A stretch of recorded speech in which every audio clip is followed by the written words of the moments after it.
have 60 seconds to comply. I think you'd better do what he says, Mr. Kenny. You have 60 seconds to comply. This is minute 38. Part man, Part machine. all pod. This minute begins with Robocop entering town hall and ends with former councilman Ron Miller demanding one of the hostages, the judge, stand up. No, I do love this quote. I want to recount, and no matter how it comes out, I want my old job back. I think I heard that recently at a Trump rally. It's just the delusion on this man. Does he really think that, I've held up this place, I've threatened all my co-workers, but on Monday I'm going to come in, I'm going to have my new SUX car, I'm going to have my old job, I'm going to have a pay rise, it's going to be great, and no one's going to say anything. Like, that, it doesn't... Yeah, this is a no-win situation for this guy. There's really two ways this can end, and usually it's involving a lot of blood. Yeah, not good for him. But I was curious about if there had been any successful hostage situations in terms of successful for the hostage taker. And I have a couple of examples here if you want me to read them out. Yeah, sure. I was going to ask. So we have the ransom room. Francisco Pizarro was a conquistador who arrived in the Inca Empire in 1531, which is modern-day Peru. He was received kindly by Emperor Atahualpa, I think is how it's said, don't judge me, of the Inca, and Pizarro invited Atahualpa to a feast in honor of his ascension to the throne.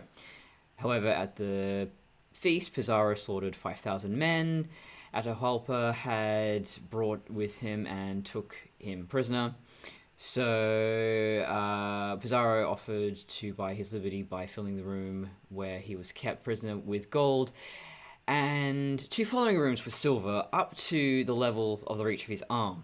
I mean, it's worth like $400 million in modern US currency. Scrooge McDuck that shit. He Scrooge McDucked it, basically. But the thing is, Pizarro was like, yeah, thanks for the contribution. Anyway, he executed Atahualpa and went on to conquer the entire Inca Empire and was appointed the governor of New Castile until his death. So, he was like one of the most richest, most powerful men in all of history. What a douchebag.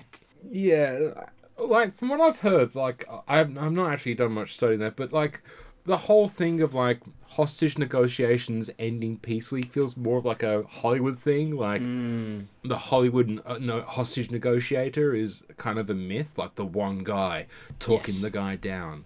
Yeah, it's I think we talked about it last minute. Yeah. Never Split the Difference is that book you should check out. But here's another more recent example which shows perhaps a more positive outcome, at least temporarily. In the Budyanovsk, I think is how you say it, a hospital crisis, Chechen separatists led by Shamil Basayev took a large number, estimated between 1,500 and 2,500 civilian hostages at a hospital, forcing the Russian government to agree to a ceasefire and peace talks. Wow. Basayev and his men were allowed to go free as part of the deal. The peace talks between the Chechens and the Russians eventually broke down, but they did at least have peace talks. So in Jolo, this very obscure island in the Philippines in the year 2000, I think most people at the time probably had. Yeah. 21 hostages were taken from Sipadan in Malaysia to Jolo Island in the Philippines by a commando from the Filipino independentist group Abu Sayyaf.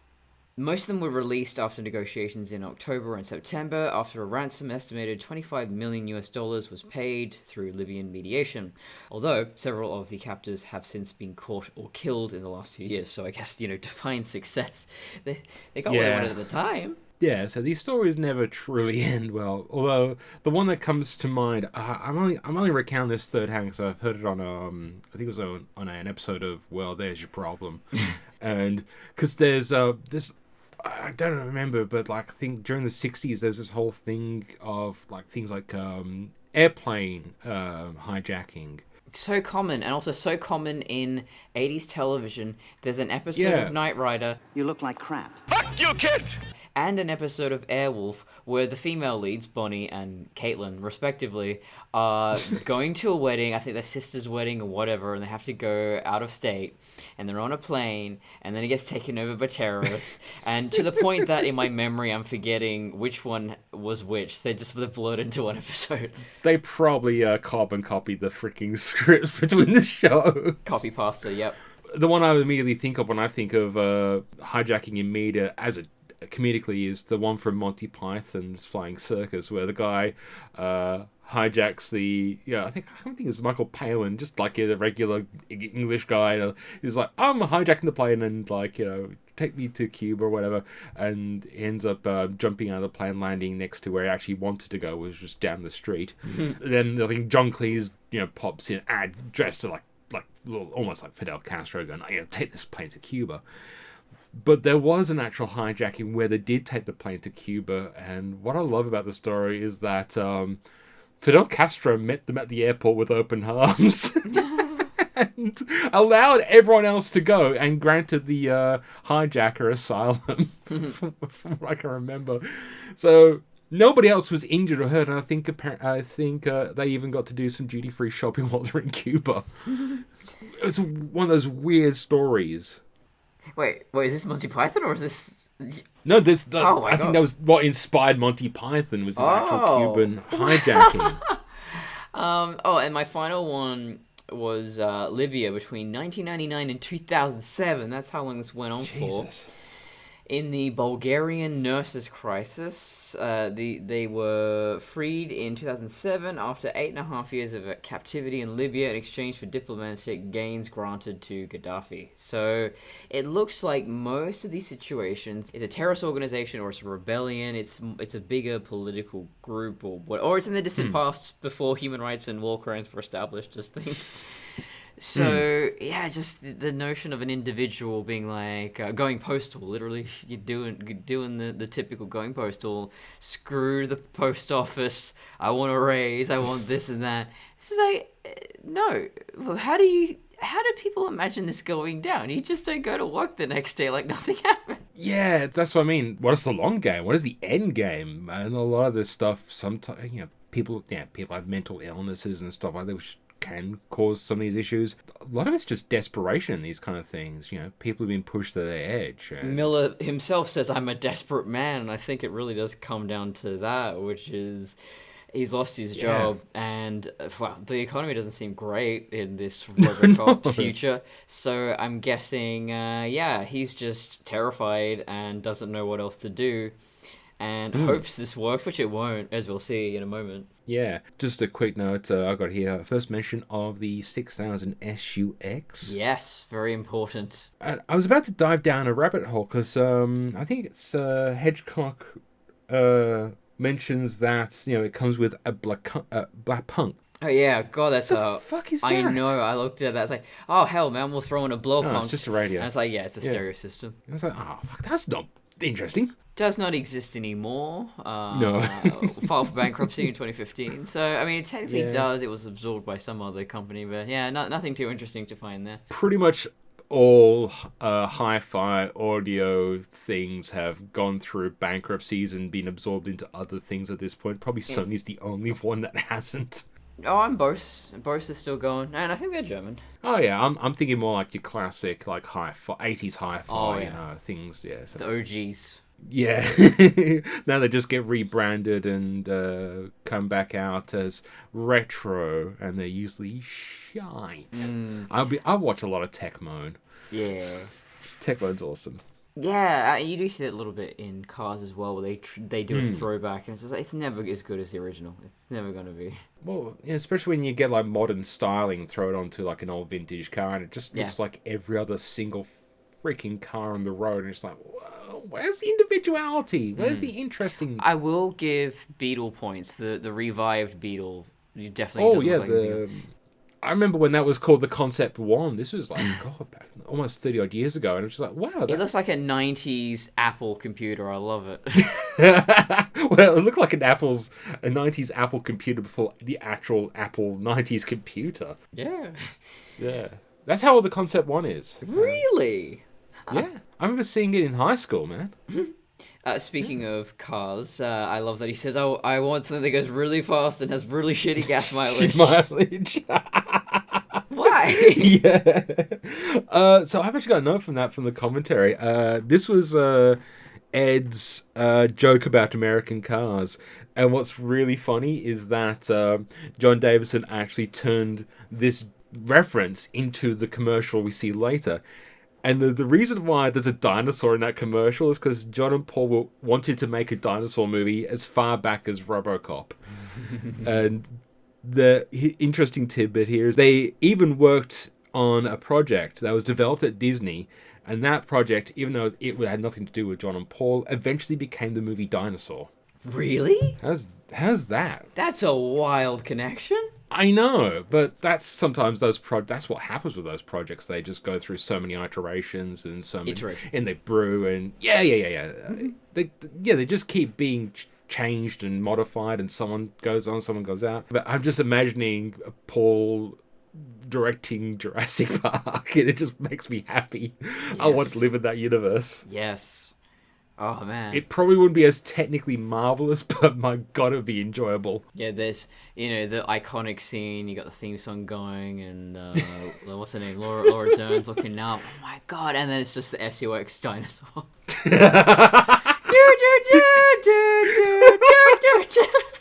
I was just thinking the kazoo version. I love that joke. I love that meme. I need to edit that. I want to see that happen. I'm going to edit into this episode. You wait. Yeah.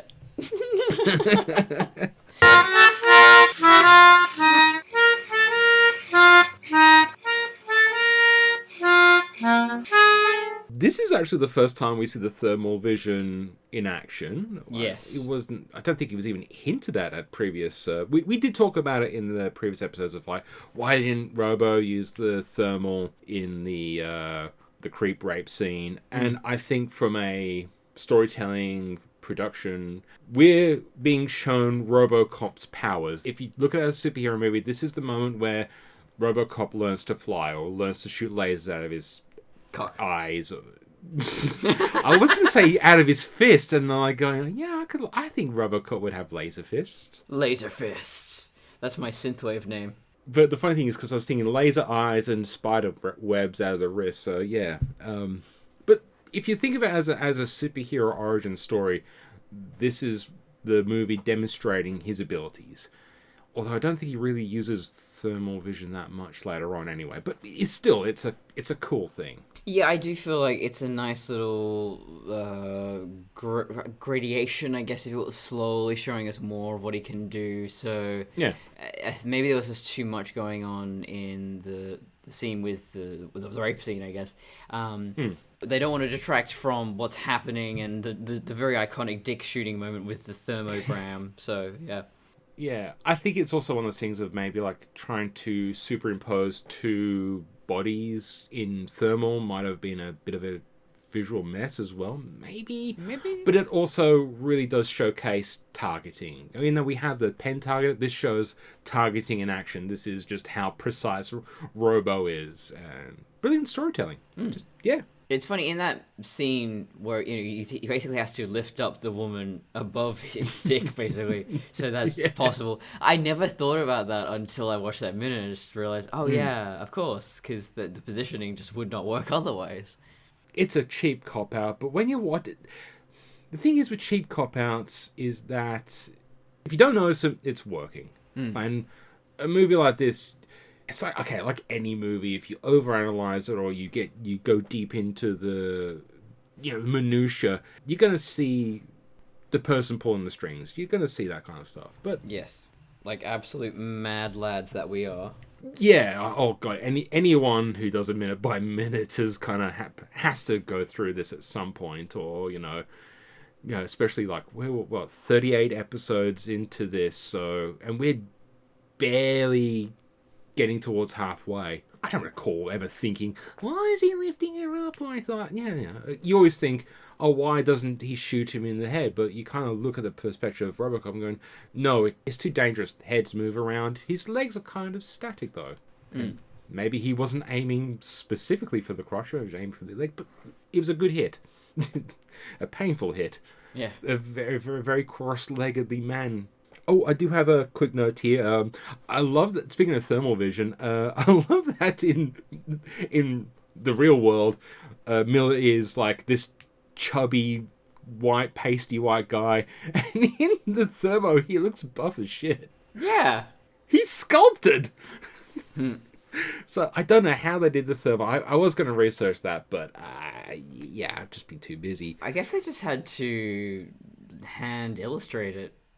Basically, like, rotoscoping? Yeah, they probably rotoscoped some, like, you know, the dude was probably wearing, like, a suit or something, like, you can get, like, those bodysuits now, which is, like, fake heat sink stuff. This is probably something that was probably painted or some layered technique, but... Oh, I didn't know that. Yeah, there's a classic internet meme, which is, like, a predator standing next to a guy wearing a thermal vision bodysuit, and there's a very distinctive line by his crotch. No, I'm not going to dig it up for the podcast. Look it up yourself. Yeah, I don't think they had the budget for a thermal vision camera. No, especially back then. No, especially back then, yeah. I mean, even like the resolution of like in modern thermal cameras are pretty shit. Robocop looks hella cool as he walks through these corridors. He's just walking, but he looks just so badass. Yeah, that's the thing I think is great with the cinematography is like there's no shot of Robo that isn't cool. Yeah, Like, he's very cinematic. He's very photogenic. yeah, well, I think it's one of those things though they probably did so many tests trying to see what was the good angles. And we did say earlier they were worried that people would make fun of the suit or, you know, they'd find it a little bit silly, and I don't think I've ever heard that. No, it looks so badass. And Yeah. I mean, there is a clunkiness to it. It doesn't work in real life, but that's the magic of films and having a history with costumes myself. And you put on these costumes, and when you're walking around in public, you do kind of feel a bit ridiculous because it's so far outside of the norm. But when you are in the right environment, you know, doing a photo shoot, you're making the movie, within its appropriate context, it really, really works. I'm on the RPF. I haven't been on the website for a while, but I'm on Facebook. I'm in the RPF group, and occasionally you'll see a Robocop suit pop up online. You know, people modeling or trying to sell it. More often, trying to sell one. And the funny thing is, just recently I've noticed that part of me's always been like something's a little bit off with them. They look phenomenally good, like in regards to the sculpting and everything. And someone's always been looking off, and a lot of it's of course lighting. And they're going, yeah, it's like daylit and stuff like that. But then I noticed something in a recent one, and it's just like, oh, hang on, it's too silver. Yeah. They just spray painted silver, and I realized, oh, hang on, yeah, because that Adam Savage one, and re-looking at this, and now I'm seeing all those blue and purple kicks and highlights on the thing. I'm like, they've not done any highlights. And that's the Holy difference. Shit. A professional costumer will understand how these things interact with light and what needs to be achieved. And there's extensive testing with screen tests and all of that, which cosplayers don't even think about. Well, I think it's one of those pieces of industrial knowledge that, say, Adam Savage knew because he worked in the industry, so he knew what to look for. He knows what kicks off on, and that's the other thing. It's camera versus eyes. I've seen a Robocop costume in real life. I've never really paid that much attention to kicks and eyes. I just go, it's Robocop. Yeah, because I've definitely seen cosplayers of different costumes, and I just go, something's not right. And also, actually, so I'm working on a costume inspired by Herbie the Love Bug, and I was looking at all these white fabrics, and then I went, no, actually, I don't think he's actually white. And then I took out some photos again on Google, and I was looking at it going, oh, no, he's actually off-white, because you compare it to the little 53 badge thing he's got at the front there. Oh, that's pure white. Everything around it's off-white. And that's why it looks wrong. Yeah, most things on film are off-white. Stormtrooper armor is off-white. Yeah. It's very simple, because if you've got... It does not play on camera very well. Yes, it just turns into a white highlighted mush. So they usually kick it with dirt, or it's an off-white thing, creams, off-whites, slight greys, things like that. It's never pure white. Yeah, yeah. It sent me down a whole rabbit hole because I was looking at so geisha makeup, for example, just that pure white, overwhelming makeup. If you look at real-world examples, it doesn't look so good on camera. Whereas if you watch a movie with geishas in it, I guess Memoirs of the Geisha is probably the most obvious one. They had to do all sorts of things to make it look right for the camera, as if you were seeing it with your naked eye in the real world, you know? Well, this is something I have to deal with as a photographer, is when I've got light kicking off of things, like in our photo shoot, in post I had to deal with like light refracting off of the metal highlights on the cars, so I had to try and temper some of that down, for example, and because it just turns to pure white. Yeah, it just blows everything out. That's it. In a photography sense, pure white means there's nothing there. There's no details, no information. And that's same with film as well. You know, pure white and pure black just means there's nothing there. So you really want to make sure your whites are not quite right, because you still have to light things, and that's a part of photography and film. You have to light the subject. That's probably why we prefer in the 2014 version the grey costume, not just because it looks closer to the original, but the black just doesn't play on screen the same way. You're not getting the same depth and detail that you would with grey or silver. It just looks like a plastic suit, and you know, if it had some luminosity to it, like if they actually painted it silver and then gave it like a really... I've done this in real life, so when I do fake gunmetal, I paint it silver and then I go lightly over it with a couple of coats of matte black, so it just gives you that little under texture, and the light will play through that. I'm not painting it purely black. I'm using maybe like a really watered down wash of a paint, and I'm just airbrushing it on. Gives it that kick. Yeah, like we were talking about the Ford Tauruses in this movie, and we're like, oh, it's just matte black. Oh, maybe it's grey. Oh, is it grey? Is it... No, maybe... Yeah. We could not decide, and that's a good thing. That's a good thing, because whatever it is, it's giving you so much more range visually. Yeah, it makes things a lot more interesting than just being pure black and white. And you know what? I'm surprised that Kit in Knight Rider, he put the Knight Rider drop in. I guess we've already done that. Anyway, Kit never looks bad, and this is 80s television, a very shitty 80s show in terms of cinematography. It looks like fucking garbage. I love Knight Rider, but it looks like shit. Anyway, but Kit always looks good, and I think maybe it's just because he's so glossy, he picks up all the light around him, so that he did their job for him. Yeah, no, the ultra glossiness of that particular paint job just kicked light off everything. So yeah. So guess what we've learned here is either go super matte or super glossy. Don't go. That's pretty much it. Yeah.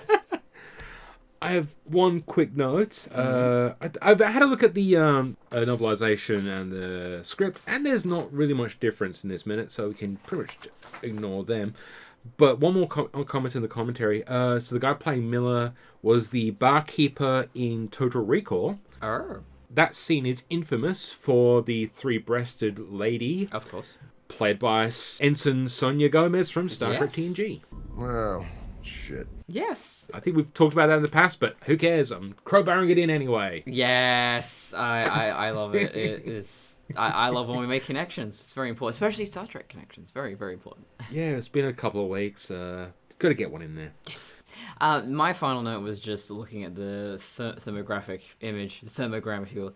Okay, so the head is really cool, I'm assuming, and then their abdomens are on certain angles. The back of their shoulders? What the hell? Like, if you look at real thermograms, the warmest parts are the head and the chest, whereas here it's the legs and, like, the limbs. The limbs are the warmest, I guess? Unless the color scheme's inverted? I don't... Yeah, this is what I mean by, say, like, it feels like it was, just painted on, or, it was just done in such a weird way, and... Feels very slapdash. Yeah, but I guess it's one of those things where, nobody really knew what it was. Yeah, back then, and no one's going frame by frame. And no one could even watch it again. Well, I mean, there was VHS, I guess, but Most of the time, Yeah. you watch something in cinemas still, and that'd be the end of it, unless you sort it out. I'm just having a look at the next minute's thermograph, and yeah, it's a lot more prevalent there. It's like, yeah, like the spine and the head are just cold, and like I think it was just that thing where they just was like, we're just gonna play with this. Corridor Crew recently, they reviewed that really forgettable The Day the Earth Stood Still with Keanu Reeves. And Oh god, I haven't watched that. it's incredibly forgettable. Look, I've watched many things just for Jennifer Connelly and Keanu Reeves, so it's not the worst thing I've done. Let's face it, it's not the worst thing you caught me doing. But yeah, they were looking at the thermographic image in that and just going, well, hang on. So, and there was even a temperature chart at the top, which made it even worse. He's like, so his hands are 100 degrees and his fingers are -5 degrees, like something like just that ridiculous. Yeah, if you don't have a chart, you got nothing to compare it to technically. They shouldn't have done it, man. You know how it is with special effects and directors. It's always, make Yoda's robes flow dramatically and not via physics. And that's a real thing. Yep. That was one of Lucas's things. I don't care about physics. I just want it to be cool. I want it to be sick. The rule of cool. It's gonna be so sick, guys. And we'll have Natalie Portman say she wants to not bone Anakin by wearing the sluttiest dress. Jesus, I can't even do a George Lucas, but I don't care. It's basically like the Red Letter Media voice, but that's a little bit like kind of Jordan Peterson, and that's how you do it. Oh no, let's quickly get out of here. Let's All right, let's bloody talk about a fucking Gaslight and Robocop. Alex, how do you feel? I feel fine, Dr. Norton. This video begins with Murphy asking, does David know you're calling? And ends with Murphy running out of batteries. And all I really have to say is that I find it interesting that I've never called him Robocop because first of all, he doesn't fucking deserve it, but also the transformation isn't complete. He is still Murphy. No. He is still the same man, basically, but aware of it. Is he though? Is he? He's like a zombie that's aware that he's dying slowly, which is actually that I love that trope, but it's not done well here. The line that killed me, and I wrote this down, is, "We're going to make it what it once was." Yep. And it's like, how? He's a robot man! We're gonna go back to the way things were. This is not gonna come between us. I mean, I don't even have to... What, unfulfilling sex? Yeah, I mean, I don't have a penis. The Robocock hasn't been invented yet. And why do I have a fixation with that? And he doesn't need to sleep, or at least if he sleeps standing up. So, yeah, this is gonna be normal. This is gonna be totally like the way things were. It does make you question their relationship where... I mean, Murphy's such a blank slate here. How is he... How is he any different? Yeah, I mean, they were supposedly gonna bone down just before he, quote-unquote, died. But, I mean, was it gonna be that great anyway? It seemed pretty mournful sex. Because that's what it was, mournful sex. How the hell did they even have a kid? I have no idea. I accidentally is my answer. I accidentally a kid. Yeah, that happens. I've got nothing else to say other than perhaps, why the fuck, is his batteries running out? How does that? They don't really explain it. Not in the next minute either. No, I kind of have more to say next minute of the reboot, but even then, it's just a bit like, man. I think the problem is the movie is plateaued. Yeah, we saw the best scene already. Yeah, and now it's just going to be like checks notes, like 50 odd minutes worth of like, yeah, we got some action scenes coming up, but I don't even remember those action scenes being that impressive. Well, it just pads out our show. It gives us more to talk about, and it makes us realize just how good we had it in the 80s. There will never be another time like the 1980s. It makes us realize how good we had it 2 episodes ago. Yeah. The height of this movie. Yeah. Well, for some. All right, I think that about covers it. Yeah. Do you want to tell the lovely peeps where to find you? You can find me at traviandesigns.com. That's where you'll get Covenant Minute, so that's Alien Covenant, and also Prometheus before that. Heading over to patreon.com/traviandesigns. That's where you'll get advanced episodes of Alien Covenant, also Tron Legacy and Blade Runner, reviewing all the Blade Runners. I have the Greatest Regeneration Instagram, and that's just where I relive the 1980s in chronological order. Speaking of the greatest time of human history, so it's just become what are we in now? June 1981. So Yeah, I think, fuck the Renaissance. It's the 80s. It's the 80s forever. So Escape from New York will be coming out soon, and Time Bandit. So yeah, it's just it's a fun trip down memory lane. You're all over the pods. All over the pods, all over the place. In that case, if you finish listening to every single podcast on the planet, maybe you can listen to one of mine. I just have compounds the minute over at Fandom Crossing. More importantly, I'm just doing a lot of photography lately, and oh Jesus Christ, I'm doing a lot of photography. A lot. Oh yeah, we just did a Bumblebee shoot the other week, so that's already up online. Yes, check that out. Go check that out, yes. At Helios Photos on the Facebook. I really should start linking that below and just knock off all the other shit. I got YouTube and blah, blah, blah, blah, blah. Check us out on Simplecast, Spotify, Apple, Google's, YouTube's, whatever's. Feed the algorithm, like, share, subscribe, all that business. Until next time. Robocop, transform and roll out! Yay!